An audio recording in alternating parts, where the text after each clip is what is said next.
कहें कि आपका स्वागत है। ओके, प्लीज बैठ जाइए अपनी जगह में। ओके, आज आज इस समय में हम परमेश्वर के कलाम में जो आज सीखने जा रहे हैं, आज का हमारा जो विषय है, परमेश्वर के मार्गों को समझें। परमेश्वर के मार्गों को समझें। और मैं जब इस विषय के ऊपर अध्ययन कर रहा था तो एक स्टोरी और एक इलिस्ट्रेशन मुझे याद आता है। ये इलिस्ट्रेशन इस प्रकार से शुरू होता है कि समुद्री जो जीव वैज्ञानिक हैं, ये वैज्ञानिक एक प्रयोग करना चाहते थे, एक्सपेरिमेंट करना चाहते थे। तो उन्होंने क्या किया कि एक टैंक बनाया, एक बड़ा सा टैंक बनाया और उस टैंक में दो भाग कर दिए। और दो भाग करके एक में तो शार्क फिश रख दी और दूसरे में छोटी छोटी मछलियों को रख दिया।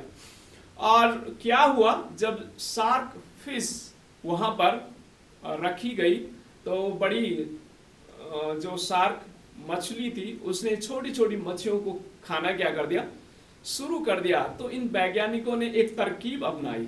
इन्होंने क्या किया कि इस टैंक में दो भाग कर दिए और उसमें एक जो फाइबर के होते हैं ना, ग्लास, फाइबर का एक ग्लास उसके बीच में डाल दिया। तो इस शार्क फिश ने जब देखा, और एक तरफ तो छोटी छोटी मछलियां थी और दूसरी तरफ ये शार्क फिश थी, और इसने कोशिश की उसको खाने के लिए, इन छोटी मछलियों को खाने के लिए बहुत कोशिश की। एक बार ट्राई किया, दो बार ट्राई किया। जब ट्राई कर रही थी तो बीच में वो शीशा था और मछली तो उसे दिखाई दे रही थी लेकिन वो शीशा उसे टकर रहा था। फिर उसने नहीं उन मछलियों को खा पाई। एक बार कोशिश की, दो बार कोशिश की, उसने कई बार प्रयत्न किया। तकरीबन ये कुछ समय का एक प्रशिक्षण या प्रयोग रहा। बाद में इस शार्क जो मछली थी, इसको ये समझ आ गया और ये समझी कि अब मैं उन्हें खा नहीं सकती। उन्होंने क्या किया, फिर जाकर के उन्होंने जो बीच का वो जो शीशा था, वो ग्लास था, वो निकाल दिया और शार्क जो मछली थी इन छोटी मछलियों के बीच में से छोड़ दिया। अब ये जो शार्क मछली है अब इन छोटी छोटी मछलियों को नहीं खा पा रही थी, क्योंकि उसे ये समझ आया कि मैं इनको नहीं खा सकती हूँ। और तो वैज्ञानिकों ने ये प्रशिक्षण करके साबित कर लिया कि जब हम किसी चीज को कुछ समय के लिए उनके बिहेवियर में अगर बदलाव लेके आना चाहते हैं तो बदलाव आ सकता है। तो उन्होंने इस बदलाव को उनके उस शार्क फिश के जीवन में लेकर के आया और उसका बिहेवियर जो है वो चेंज हो गया और उसे ये समझ आ गया ये तो मेरी जैसे हैं, मैं इनका कुछ अब नहीं कर सकती हूँ, और वो साथ रहना शुरू कर दिया। आज का जैसा हमारा विषय है, परमेश्वर के मार्गों को समझें। परमेश्वर के मार्गों को अगर समझना है तो आपको मुझे क्या करना होगा। जैसे शार्क फिश को समझने के लिए इन वैज्ञानिकों ने एक क्या किया, प्रयोग किया, और इस प्रयोग में वो सफल भी हो गए। तो आप और मैं अगर परमेश्वर के मार्गों को समझना चाहते हैं तो उसके परमेश्वर की उपस्थिति में आपको मुझे आना पड़ेगा और समय व्यतीत करना पड़ेगा, उसे अनुभव करना पड़ेगा। और जैसे बाइबल में हमारे पास उदाहरण है पतरस, बाइबल में हमारे पास उदाहरण है यूहन्ना, बाइबल में हमारे पास उदाहरण है जेम्स, जो परमेश्वर की उपस्थिति में रहते थे और परमेश्वर को परखते थे, समझते थे, अनुभव करते थे और डेली जीवन में वो अनुभव करते थे प्रभु यीशु मसीह। जब उन्हें भूख लगती थी तो अगर उनके पास रोटी की व्यवस्था नहीं तो परमेश्वर उस रोटी को आशीषित कर देते थे। तो ये धीरे धीरे उन्होंने परमेश्वर को परखा, समझा और उसके प्रेम, उसकी गहराई को समझ पाए। तो आप और मैं परमेश्वर को अगर समझना चाहते हैं तो परमेश्वर की उपस्थिति में आपको मुझे आना पड़ेगा, प्रतिदिन उसकी उपस्थिति में आना पड़ेगा, उसके वचन को पढ़ना पड़ेगा, उससे प्रार्थना करना पड़ेगा। प्रत्येक दिन का प्रयोग है जो हमें अपने जीवन में ये करना पड़ेगा परमेश्वर की उपस्थिति में रहने के लिए, अनुभव करने के लिए, उसे परखने के लिए, उसे समझने के लिए, तब हम समझ पाएंगे। तो आज जो पहली बात आप मैं सीखने पाएंगे वो पहला राजा उसका 3 अध्याय 5 वचन से लेकर 9 वचन तक हम यहाँ पर जब पढ़ेंगे तो हमें सीखने को मिलता है। मैं जस्ट 5 वचन को पढ़ना चाहता हूँ। गिबोन में यहोवा ने रात को स्वप्न के द्वारा सोलोमन को दर्शन देकर कहा, जो कुछ तू चाहे कि मैं तुझे दूं वह मांग। आमीन। परमेश्वर स्वयं सोलोमन को क्या कहता है, जो तू मांगना चाहे क्या कर, मांग, और मैं तुझे वह दूंगा। जो पहली बात आप में आज सीखेंगे वो है परख की आवश्यकता है। परख की आवश्यकता है। सोलोमन जो दाऊद का पुत्र था, और बाइबल बताती है बहुत ही बुद्धिमान था, लेकिन ये बुद्धिमान मालूम है कैसे बना? परमेश्वर स्वयं इसके पास आकर के स्वप्न में उसे कहता है कि जो कुछ तू चाहे कि मैं तुझे दूं वह मांग। अगर आपके पास कोई आए, प्रधानमंत्री आपको कहे कि बहन संगीता आप जो चाहो मैं आपको देने के लिए तैयार हूं, तो आप मैं क्या मांगेंगे, है ना? हम तो यही मांगेंगे। पहली बात तो अगर मुझे पूछेगा प्रधानमंत्री आपको क्या चाहिए, तो मैं तो यही कहूंगा पहले, मैं सिंपल सी बात कर रहा हूँ, क्योंकि हम ये चाहते हैं हमें नौकरी हमें दीजिए, है ना? और अगर कोई है तो शायद कोई बोलेगा कि मुझे घर दे दो, कोई कहेगा मुझे कार दे दो। वो हर एक की अलग अलग चाह है, हर एक की अलग अलग चाह है। सबको हम एक कैटेगरी में नहीं डाल, अलग अलग लोगों की सोच है, अलग अलग अंदर से हर एक की चाह है। और यहाँ पर सोलोमन से परमेश्वर स्वयं कह रहा है कि मुझे तू जो मुझसे मांगे मैं तुझे दूंगा। लेकिन मालूम है यहाँ पर सोलोमन क्या परमेश्वर से मांगता है? ये बहुत ही खूबसूरत बात जो हमें सीखने को मिलती है।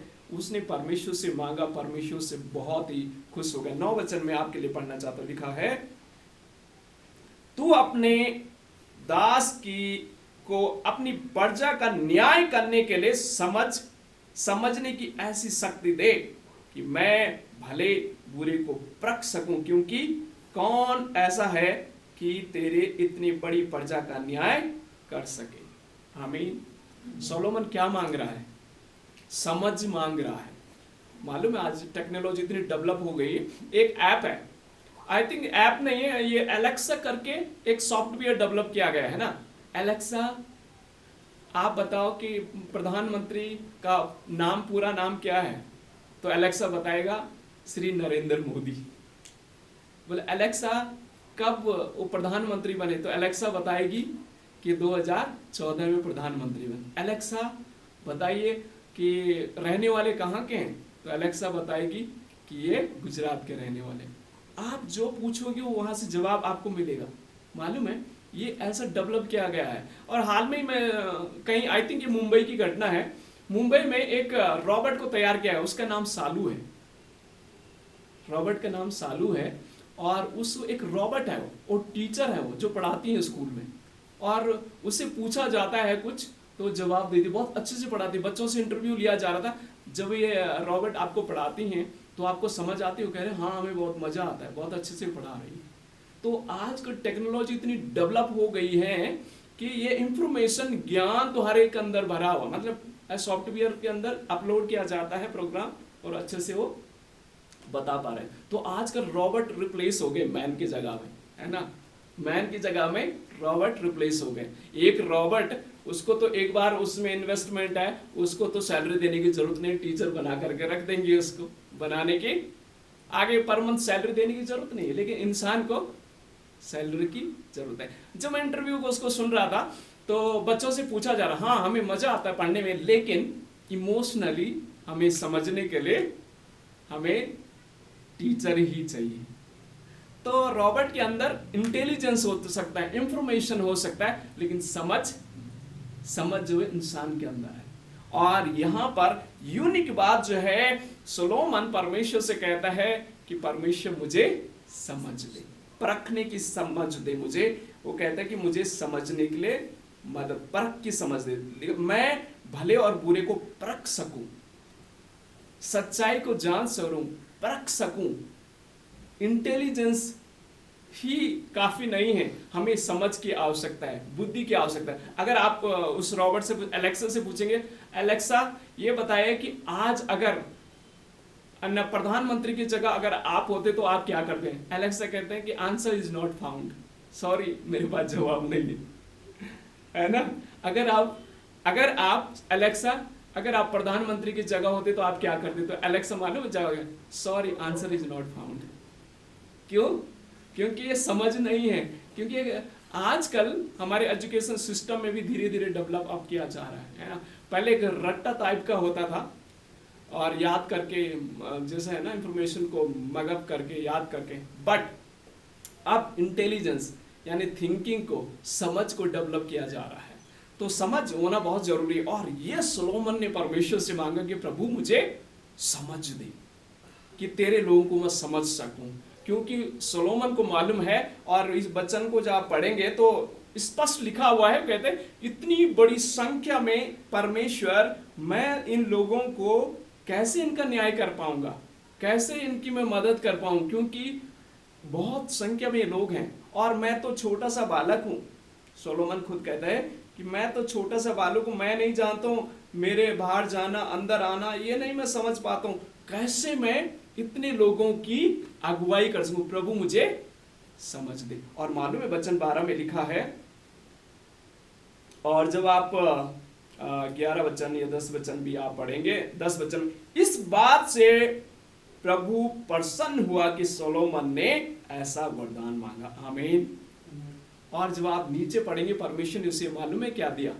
प्रभु कहता है कि परमेश्वर ने उसे बुद्धि दी, समझ दिया, धन दिया, दौलत दिया, और लिखा है उससे ना धनवान कोई था पहले, न है न कोई होगा। यानी इतनी बड़ी घोषणा परमेश्वर ने कर दी।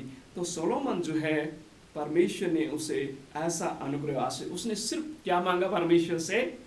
समझ मांगा। समझ उसने परमेश्वर से। और इसी भाग में जब 16 वचन से लेकर आगे 28 तक पढ़ोगे, यहां पर एक उसकी समझ और उसके सही न्याय का एक उदाहरण भी है। मालूम है क्या होता है? 2 महिलाएं आती हैं सोलोमन के पास, और वो वैश्य थी, और उस जहां वो रहती थी, वो दोनों महिलाएं, वहां पर और कोई नहीं रहता था। और हुआ क्या, एक महिला का बच्चा हुआ, और उसके 3 दिन के बाद जो दूसरी महिला उसके साथ है उसका भी बच्चा हुआ।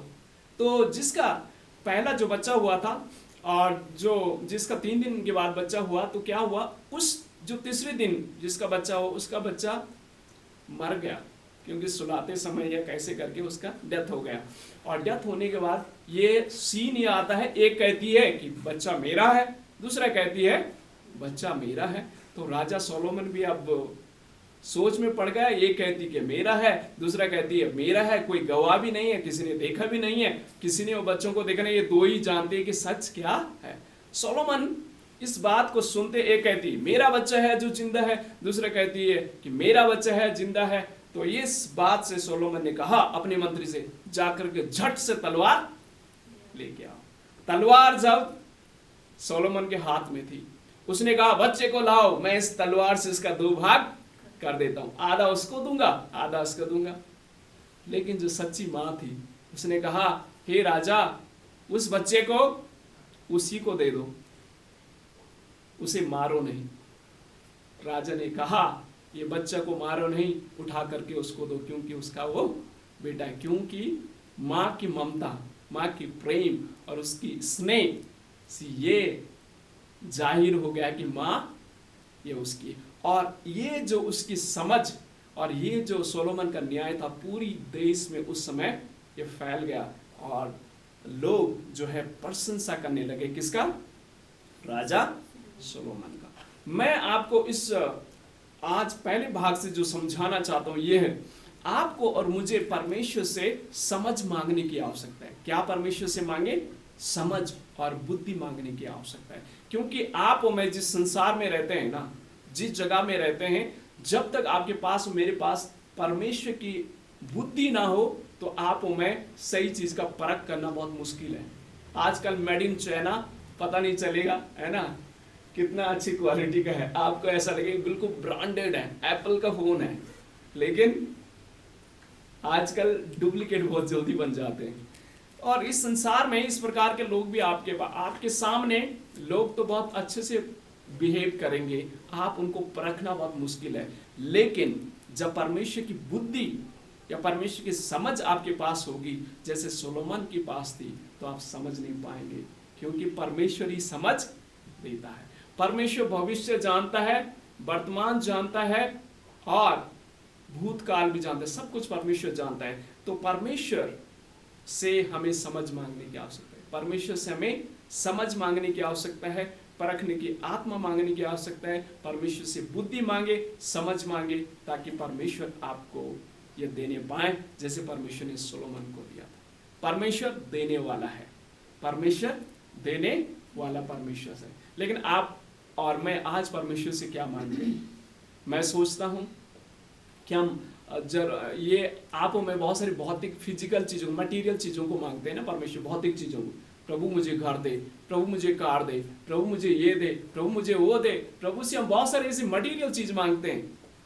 लेकिन सोलोमन ने सब चीजें नहीं परमेश्वर से मांगी, प्रभु से सिर्फ क्या मांगा? समझ परमेश्वर से मांगा, बुद्धि परमेश्वर से मांगा, और प्रभु ने उसे और भी बहुत सारी आशीष दी। धन भी दिया, दौलत भी दिया, शान भी दिया, शौहरत भी दिया, सब कुछ परमेश्वर ने सोलोमन को दिया। तो आज इस समय में मैं आपको उत्साहित करना चाहता हूं, परमेश्वर से हमें समझ मांगने की आवश्यकता है, जैसे सोलोमन ने परमेश्वर से समझ मांगी और उन दोनों महिलाओं का एक सही न्याय वो चुकाने पाया, क्योंकि परमेश्वर ने उसे बुद्धि और समझ दी। तो हमें भी ये परमेश्वर से मांगने की आवश्यकता है, ताकि हम भी परमेश्वर के लोगों का, और जहां पर आप और मैं रहते हैं, एक अच्छा न्याय करने वाले हम लोग बनने वाले हो सकें, और अच्छे से अपने जीवन को जीने वाले हो सके, हमारे जीवन के द्वारा दूसरों को आशीष और अनुग्रह मिलने पाए। तो इस विषय को लेकर के आप और मैं परमेश्वर के सामने जा करके प्रभु से बुद्धि और समझ मांगने की हमें आवश्यकता है। मैं आगे बढ़ना चाहता हूँ। दूसरा भाग जो हमने आज भजन संहिता उसका 19 अध्याय पढ़ा, और भजन संहिता उसका 19 अध्याय 7 वचन से लेकर 14 तक जो आपके बीच में पढ़ा गया। इस भाग में मैं जस्ट पढ़ना चाहता हूं। वचन 7, यहोवा की व्यवस्था खरी है, वह प्राण को बेहाल कर देती है। यहोवा के नियम विश्वास योग्य है, साधारण लोगों को बुद्धिमान बना देते हैं। आमीन। परमेश्वर की व्यवस्था, परमेश्वर का कानून, परमेश्वर का वचन क्या है? क्या है परमेश्वर का वचन? खरा है, प्राण को बहाल कर देता है। यहोवा के नियम विश्वास योग्य, साधारण लोगों को बुद्धिमान बना देते हैं। सोलोमन एक लिखा है, वो कहता, अपने आप को कहते हैं, मैं एक बालक हूं प्रभु, इतनी बड़ी प्रजा का कैसे मैं न्याय करने पाऊंगा? मैं एक बालक हूं।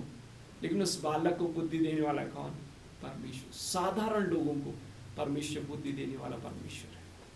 आप मैं सिंपल हो सकते हैं, शायद आपके पास मेरे पास इंफॉर्मेशन नहीं होगी, फैक्ट और फिगर हम चीजों के शायद नहीं जानते होंगे, लेकिन आपके पास और मेरे पास परमेश्वर बुद्धि देता है, जिसका जो आपको बुक पढ़ने से नहीं मिलेगी, है ना, जो आपको इंटरनेट सर्च करने से नहीं मिलेगी। जैसे मैं कह रहा था, अलेक्सा से आप कुछ पूछेंगे तो इंफॉर्मेशन दे देगी, लेकिन समझ करके उन चीजों को बताना वो नहीं दे पाई। तो उसके लिए बुद्धि चाहिए, और बुद्धि परमेश्वर हमें देता है। तो दूसरा बात जो आज इस भाग से हम भजन से सीखेंगे वो है, केवल परमेश्वर का वचन ही हमें बदल सकता है। केवल परमेश्वर का वचन ही हमें बदल सकता है। परमेश्वर के वचन में वो ताकत है, परमेश्वर के वचन में वो शक्ति है, परमेश्वर के वचन में वो सामर्थ्य है जो इंसान को बदल देता है। अब मैं आपको जैसे एक उदाहरण देना चाहता हूं। आपको मालूम है, पौलुस जो मसीह लोगों को सता रहा था, प्रताड़ित कर रहा था, और जब प्रेतों के काम उसका 9 अध्याय आप पढ़ेंगे, वो मारने के लिए, उन्हें सताने के लिए, उन्हें घसीट करके कैद खाने में लाने के लिए जा रहा था अपनी सेना के साथ। लेकिन रास्ते में परमेश्वर प्रभु इस मसीह का वचन उस तक पहुंचता है, कहता है, हे पौलुस, हे साउल, तू मुझे क्यों सताता है? साउल कहता है, हे प्रभु तू कौन है? प्रभु कहता है, मैं यीशु मसीह हूं, तू मुझे क्यों सता रहा है? फिर वो कहता है, हे प्रभु मैं क्या करूं? प्रभु कहता है, अब मैं तुझे बताऊंगा तुझे क्या करना है। आमीन। परमेश्वर का वचन जब पौलुस के जीवन में आया, उसका जीवन बदल गया।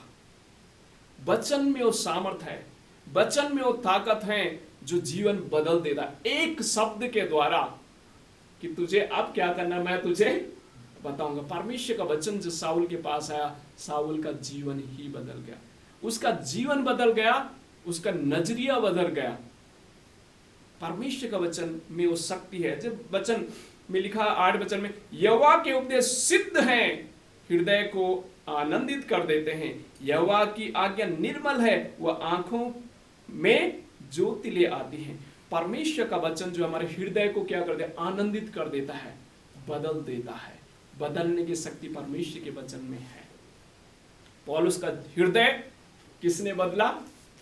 आप थोड़ा सोचिए, एक व्यक्ति ने अपने आप को सोचिए, आप कहीं जा रहे हैं, पूरी तैयारी के साथ जा रहे हैं, पूरी फोर्स के साथ जा रहे हैं, आपके साथ और लोग भी हैं, आप बीच में कहते हैं भाई नहीं ये नहीं करना मुझे, लोग बोलेंगे सटिया गया है ना, कहते हैं ना सटिया गया, क्या हो गया इसको, अचानक से कहते हैं ना क्या हो गया इसका, स्क्रू ढीला हो गया, दिखता है कुछ तो हो गया इसको, क्या हो गया ऐसा, अचानक से बदल गया। साउल की जिंदगी में भी ऐसा ही हो, वो तो पूरे फोर्स के साथ मारने के लिए जा रहा था, अब खुद मसीह के लिए सताव झेलने के लिए क्या हो जाता है, तैयार हो जाता है। जीवन देखो बदली। और इवन जिसको परमेश्वर कहता है कि हननिया जा करके प्रार्थना कर उसके लिए, कहता प्रभु नहीं, मैंने सुना उसके बारे में, ये बड़ा खूंखार व्यक्ति है, तो मारने के लिए आ रहा है, लेकिन प्रभु कहता है वो नहीं, जा उसके लिए प्रार्थना कर, मैं बताऊंगा उसको क्या करना है, जा उसके लिए प्रार्थना। वो जाता है और उसकी आंखें खुल जाती है, साउल की आंखें खुल जाती है और वो प्रभु का एक महान दास बन जाता है। परमेश्वर का वचन में वो शक्ति है तो बदल सकती है। और यहाँ पर भजनकार दाऊद भी इस बात को कह रहा है कि परमेश्वर तेरा वचन हृदय में आनंदित कर देता है। आपका वचन, आपके वचन जो हृदय को क्या कर देता है, आनंदित कर दिया। यानी आपके हृदय में बहुत सारे दुख हो सकते हैं, आपके हृदय में बहुत सारी वेदनाएं हो सकती है, दिल में बहुत सारी चिंताएं हो सकती है, लेकिन परमेश्वर का वचन जब आपके जीवन में आता है आपको आनंद मिलता है। आमीन, आनंद मिलता है। मुझे ये इलिस्ट्रेशन याद आता है, परमेश्वर का वचन कैसे जीवन को बदलता है। मैं जस्ट आपको ये इलिस्ट्रेशन बताना चाहता हूँ। एक बार सुसमाचार प्रचार करते करते लोग ये पर्चियां बांटते थे ना, उस समय सुसमाचार की पर्चियां बांटा करते थे, और ऐसे ही कुछ भाई लोग सुसमाचार की ऐसी पर्चियां बांट रहे थे, और बांटते बांटते कुछ उन्होंने मूंगफली वालों को दिया, कुछ बहनों को दिया, कुछ भाइयों को दिया, कुछ लोगों को दिया, और वो वहां से निकल गए।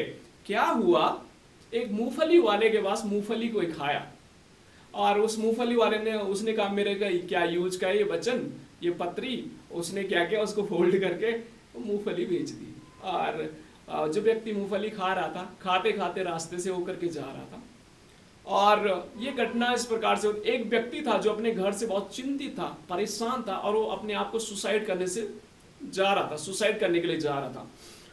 और क्या हुआ, इस व्यक्ति ने मूंगफली खाई गया, अब मूंगफली खत्म हुआ, इसने ऐसा बनाया और यूं करके फेंक दिया, और यूं फेंका तो जो सुसाइड करने के लिए रास्ते से हो गए उसके खोपड़ी में लग गया।